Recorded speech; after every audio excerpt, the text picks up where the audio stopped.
на метеоричния материализъм, че Вселената, в която живеем, светът, в който живеем, няма начало, няма край, че животът е възникнал някакси от само себе си.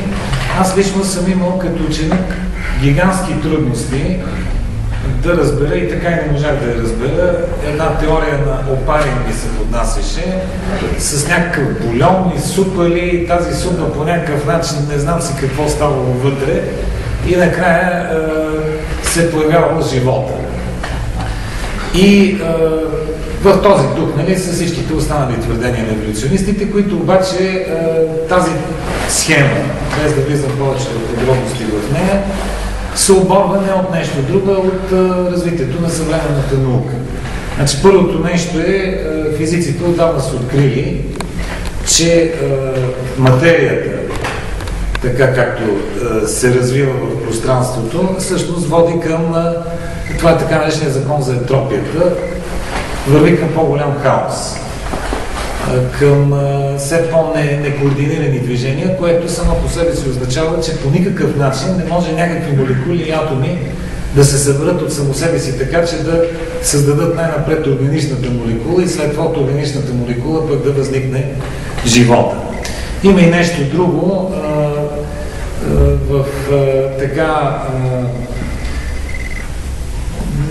Един от креационистите, това са, разбира се, критиците на еволюционизма, и той с право посочва, че всъщност по изчисления вероятността от няколко молекули органични да възникне жива клетка е 1 към 10 на 600 степен. Това е астрономична цифра, наистина. Аз си направих труда, изхождайки от това, че така е известно в биологията, че една клетка се дели за една секунда. И реших това 10 на 600 степен да го превърна в секунди. И с един калкулатор, нали, то не е много трудно да се направи сметката, се получиха 20 милиарда години. А Вселената, така както е известно, нали, от вече съвременните постижения на науката, е 15 милиарда години. Оказва се, че живот по този начин просто не може да възникне. Другият момент, който и креационистите така с право посочват, е, че действително не може и да се нали, понеже има няколко вида еволюционизми, едните все пак допускат, няма как да не допуснат съществуването на Бога в началото на всичко, но те казват, Бог, нали, създаде света и след това го оставил на самотек, нали, повече не се намесва в развитието. И от тук вече започва голямата полемика, дали Бог е дал тази еволюция или не. Креационистите категорично казват не и стигат дори до там да отхвърлят неща, които според мен доказват, че в началото е Словото, както казва апостол Йоан. А именно съвременната физика е констатирала, че тази Вселена всъщност има свое начало. Физиците го наричат, нали, първоначалния взрив или първоначалната експлозия. И за мен лично обаче не ми е много ясно защо креационистите категорично го отричат. Естествено, началото, когато не е имало време и пространство, какво е дало този тласък? Според мен дори това е по-скоро доказателство за това, че в началото е Словото и в началото е Бог, а не обратното, но някакси самият аз не мога да разбера защо креационистите отхвърлят това. Сега има така, наред с тези неща, които са абсолютно верни, че живот само от живот се поражда. Значи не може, и това Пастьор го е казал, не някой друг, а все пак учен човек, че не може, нали, от мъртвото да се роди нещо живо. Значи това са неща, които за всеки здравомислещ човек, дори да не е съвсем християнин, нали, би трябвало да е очевидно. И че цялата тази теория за някакви такива движения на молекули, които в един момент са създали живота, просто не издържа. Има и нещо друго. Планетата Земя, да вземем, така засяга малко една друга тема, понеже напоследък много стана модерно да се търсят извънземни. Ами вижте, съчетанието от условия на планетата Земя е такова, че по никакъв начин то не може да стане случайно. Точно на такова разстояние от Слънцето, точно с такъв наклон на оста на Земята спрямо орбитата около Слънцето.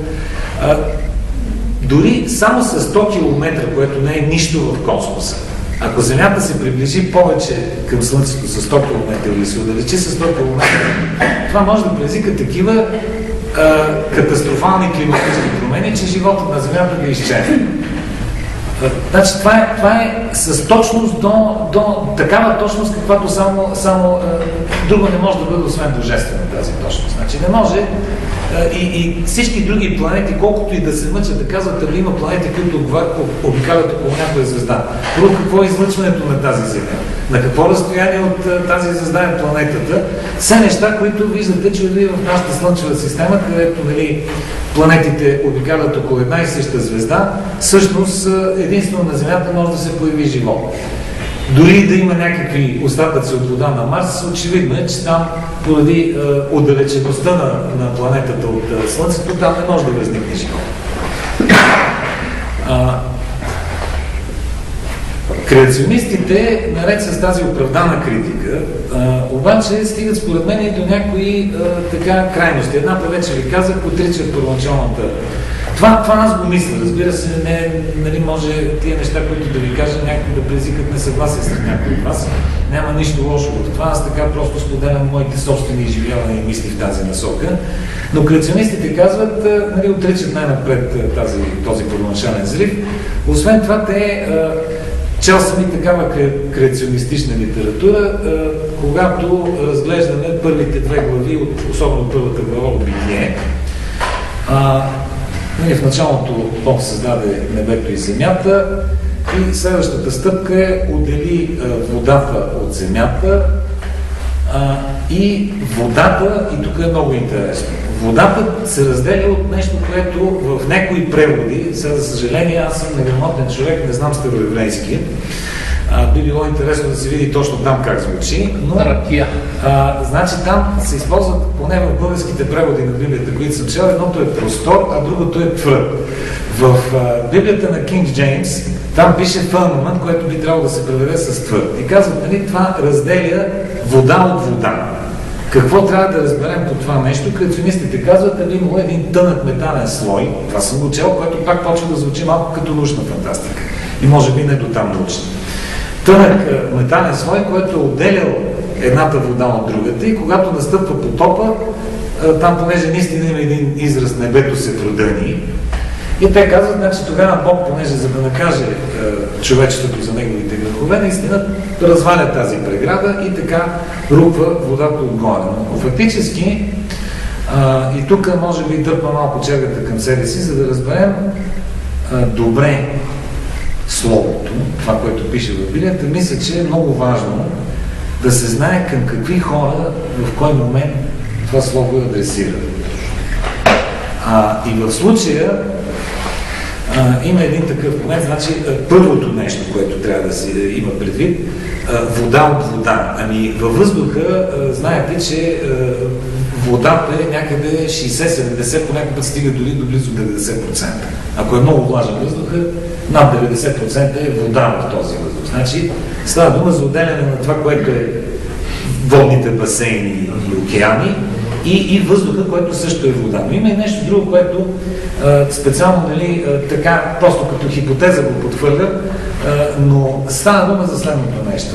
От тези уникални условия, без които живот е невъзможен, има едно, което се нарича магнитно поле. Това магнитно поле показва живите организми на планетата Земя от смъртоносното космическо излъчване. Другите планети го нямат това нещо. Това го има само Земята. Магнитно поле. Магнитът е свързан с желязото. А желязото е нещо твърдо, естествено. Значи без желязо няма магнит. И ми се струва, особено когато говорим за слово адресирано към хора, които са живели 16-17 век преди Христа. Там е горе-долу Моисеевото време. Значи на тези хора не може да се обясни с тази съвременна терминология магнитно поле и така нататък. Значи затова просто се използва тази дума твърд или свод или простор, всъщност простор в тези преводи, които съм гледал. Не знам как е на староеврейски. Каква точно дума? Ракия е дума. Ракия и какво означава това? Тя значи нещо твърдо и прозрачно, в принцип. Прозрачно. Значи отговаря на магнитното поле. Значи, то е свързано с нещо твърдо.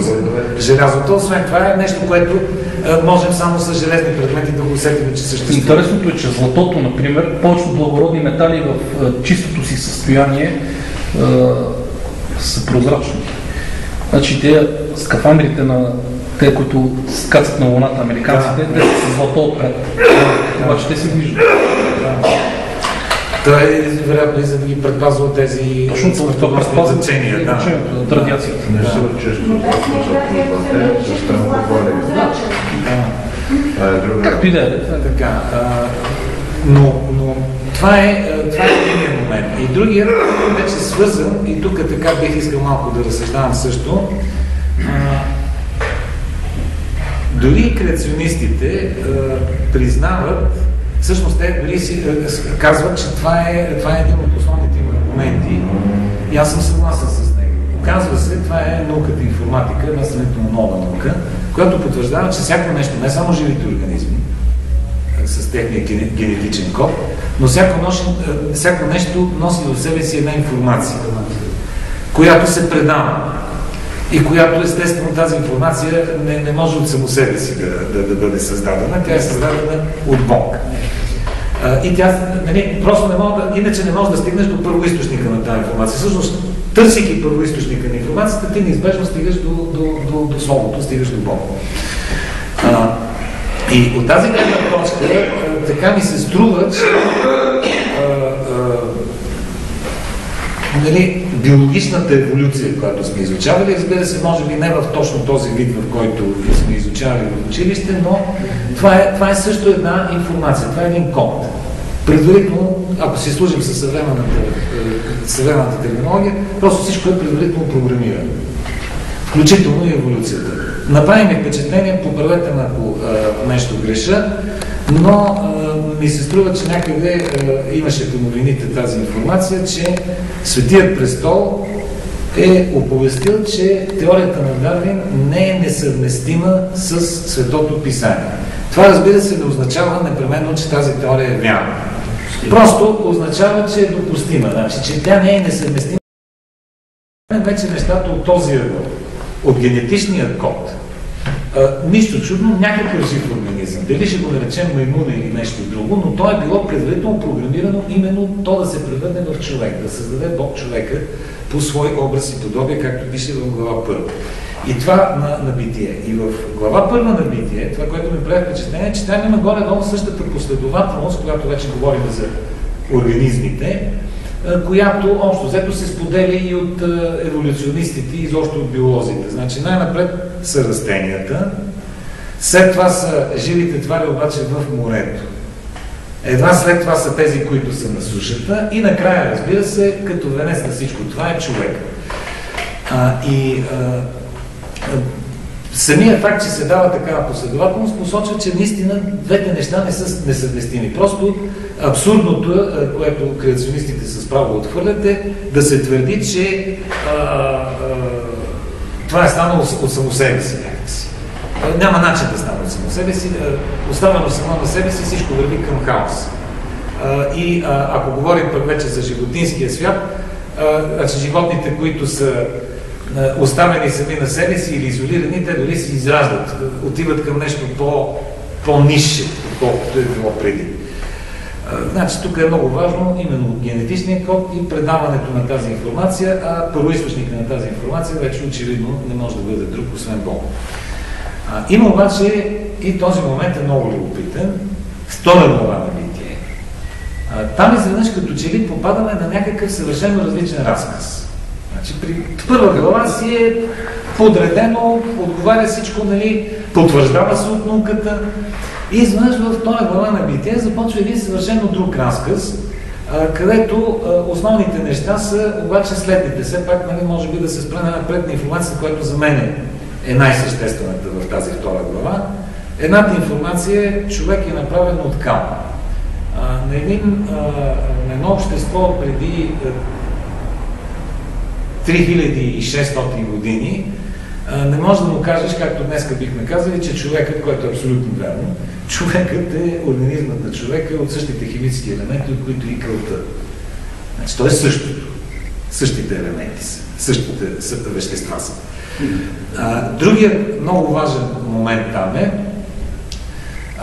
че значи, то затова някой, между другото, има и такива теории, нали, че Адам има две жени, защото най-пред в първа глава се спомена, създаде човека, мъж и жена ги създаде, и след това втората глава изнъж Адам заспал и нали, от реброто му Бог прави жената.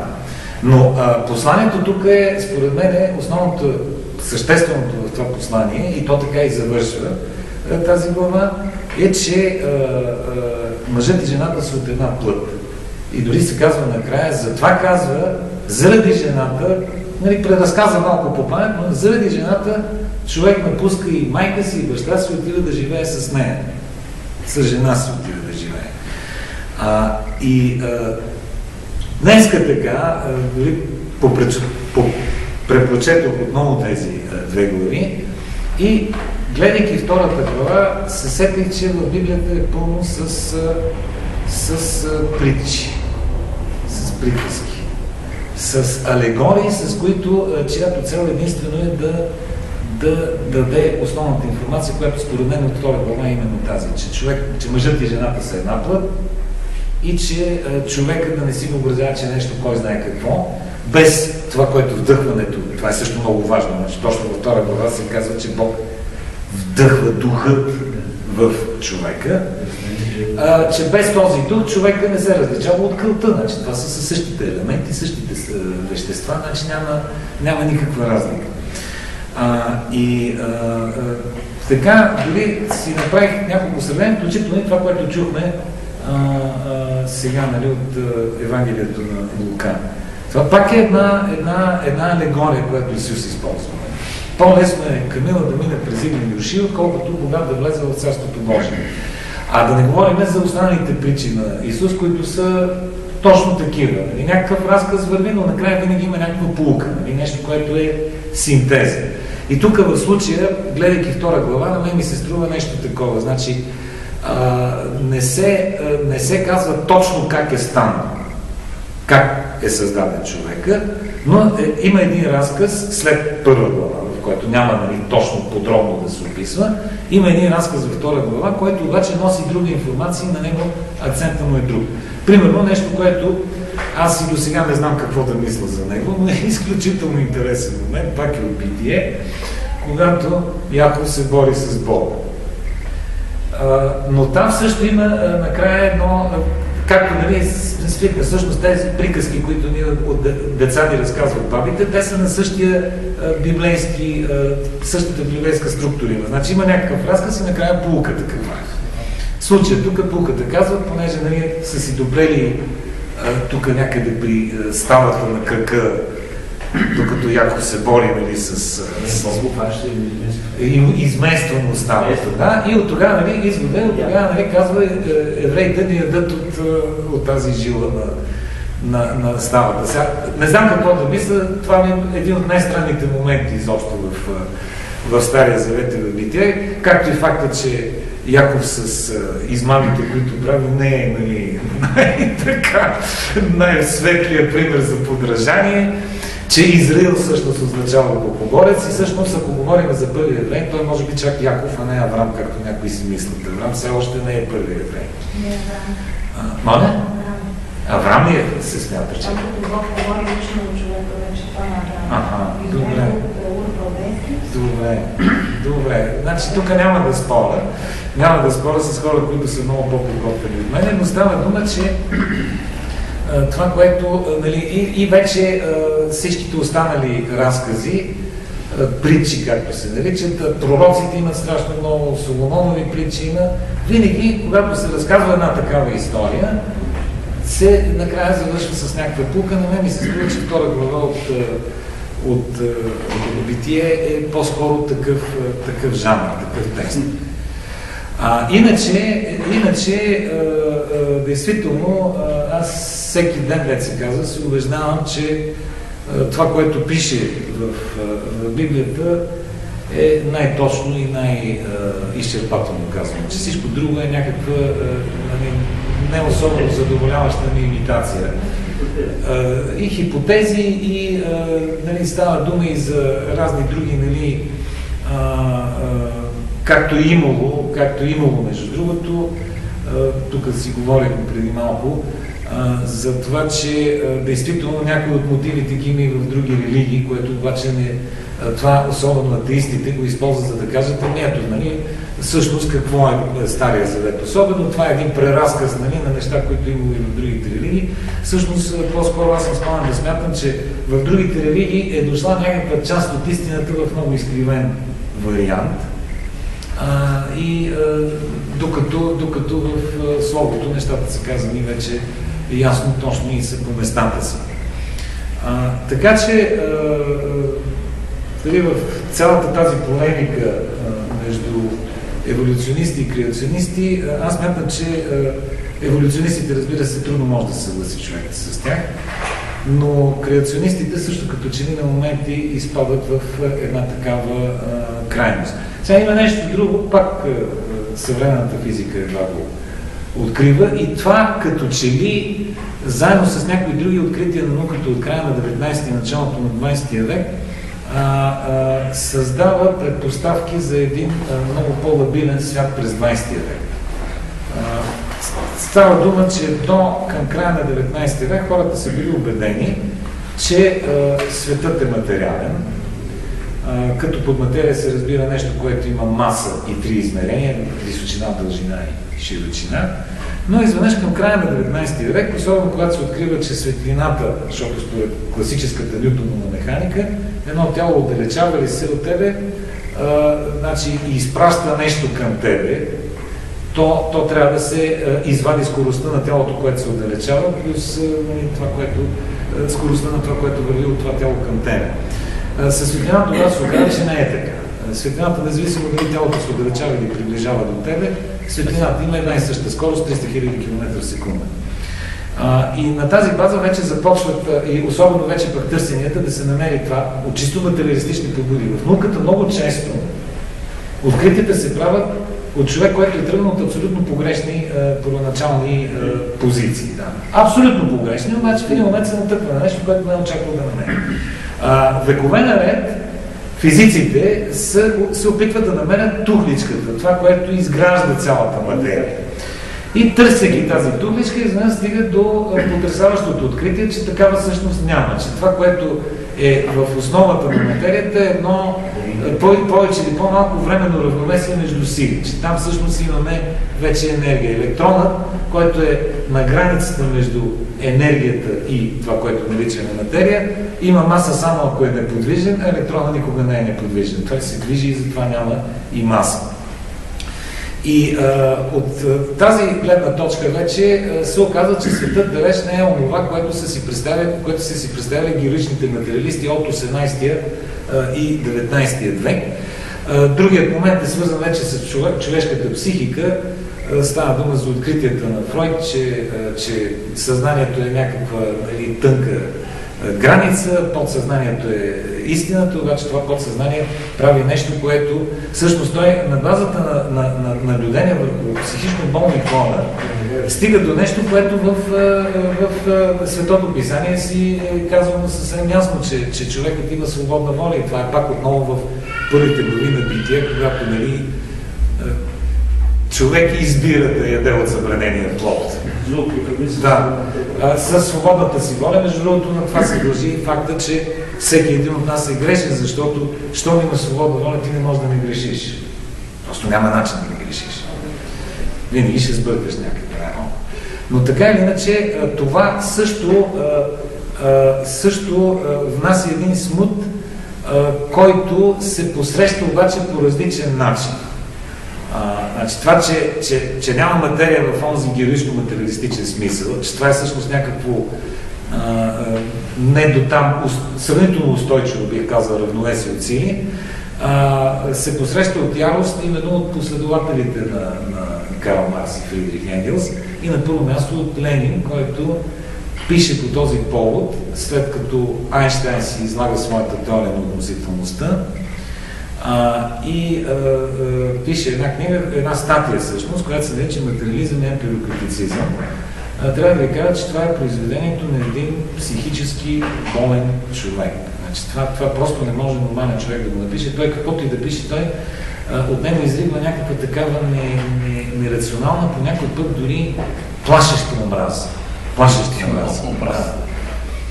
И в този материализъм и емпириокритицизъм, разбира се, това е една реакция на откритието на физиката, че светът не е така материален, както си го представили героичните материалисти. Той, разбира се, оплюва това като измислица, дори стига до там, което е типичната аргументация на Простака. Те нарочно казват с такива сложни формули го обясняват, за да не може да го разберем. Това фигурира в материализъм и емпириокритицизъм. Да, точно така е. Да, и всичко това води до нещо, от което управниците на комунистическа Русия се усещат едва някъде към Втората световна война, че и след нея. Защото непознаването на съвременната физика ги забавя в изнамирането на ядреното оръжие. И фактически те го изработват първата атомна бомба, руснаците изработват не толкова благодарение на развитието на науката в самата Русия при комунистическия режим, а благодарение на шпионската мрежа на Сталин, която се добира до чертежите от проекта Манхатън, нали, където всъщност се изработва тази бомба, и където, между другото, макар и малко по-отстрани, участвали самия Айнщайн. Значи, те без неговата физика не са могли да стигнат до ядрения синтез. Фактически, когато чертежите пристигат на бюрото на Сталин, образно казано, значи той няма дори около себе си учени с достатъчно капацитет, за да ги разберат. И трябва да минат още 4 години, за да могат и руснаците да изпробват първата си атомна бомба. Значи виждате до какво води именно едно такова истерично отхвърляне на всякакво разбиване на тази схема, наречена героичен материализъм. И от такава гледна точка наистина съвременната наука ги потвърждава тези неща. Сега има един така случай, който е малко по-особен. Той се смята за един от способните физици, гениалните физици, живи още в света. Това е Стивън Хокинг, който в първата си книга, именно занимавайки се с този първоначален изрив, общо взето изводите му потвърждават това, което пише в Битие. Но в един момент обаче в по-нататъчни писания той почва да се отдалечава от това, като казва най-напред, че му е безразлично дали има Бог или не, нямало значение това. А напоследък, поне това, което не съм чел, аз съм чел там, където той все пак не е така категоричен. Вече бил отхвърлял изобщо идеята за Бога, което е странно развитие, но явно е илюстрация за това как ние всички по някакъв път се лутаме без път и без да сме много наясно как трябва да разбираме светът, който ни заобикаля. Мисля, че какво е това вечер? Да приключвам. Значи, това е, което накратко исках да кажа. Всъщност, че истината, според мен, е някъде по средата между креационистите и еволюционистите. Да се връщам се на тази тема. Значи, не може да се твърди, че тук е един друг момент много важен. Значи, креационисти са начало да твърдят, че Земята не е на тези няколко милиона години или си падат или милиарди, че всичко е много по-кратко, пак тръгвайки от текстовете, особено от първа глава на Битие. Но тук веднага искам да кажа две неща. Едното е, че в началото Бог създаде небето и земята. Отделя, значи, вече започва да отделя дух от материя, енергия от материя, така бихме го казали на съвременен език. И след това отдели вода от вода и чак когато отделя светлината от тъмнината, тогава се говори за ден първи. Но това начало до ден първи никой не ви казва и никой не може да няма право да извади заключение от текста на Бития първа глава, че става дума за някакъв кратък период от време. Това може да си милиарда години. Не се уточнява.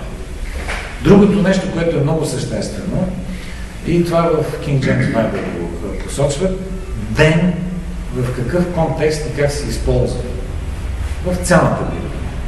Но казва се по най-различни начини и в никакъв случай това не означава 24 часа да не говорим. Ако погледнем точно тези първи редове на първата глава от Битие, ще видим, че там за 24 часа може да се говори от момента, когато вече и звездите са несъздадени, има едно, понеже излиза, ако чете човек така тези първи стихове на Битие, излиза, че звездите и останалите планети са създадени след Земята. Но има едно тълкуване, че глаголът, староеврейския глагол, който се използва, че Бог разкрива звездите, Слънцето и Луната. Значи разкрива ги. Така че и тук няма категоричен текст, че Земята е била възникнала и създадена преди Слънцето и преди звездите и преди другите планети. Значи няма такова нещо. Но другото, което е, значи ден също означава неопределен период от време. Значи това не са 24 часа. Времето, за което Земята обикаля около себе си. Значи това е някакъв период от време и действително тук по-нататък, като видим вече това, което ви споменах, значи най-пред растителният свят там, когато говорим вече за възникване на живот и организми, след това живот, обаче живи организми в водата, това и биолозите ще ви го потвърдят, че най-напред там се създава живота и след това тези живи организми са излезли на сушата. Или са били създадени на сушата, или са, както аз така ми се струва, че било е програмирано това да стане. И в тази връзка един друг също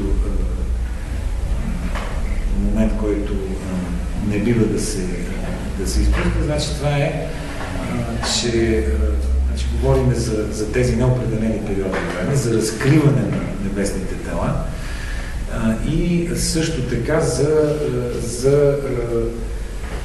последователността, на която тези живи организми възникват на Земята.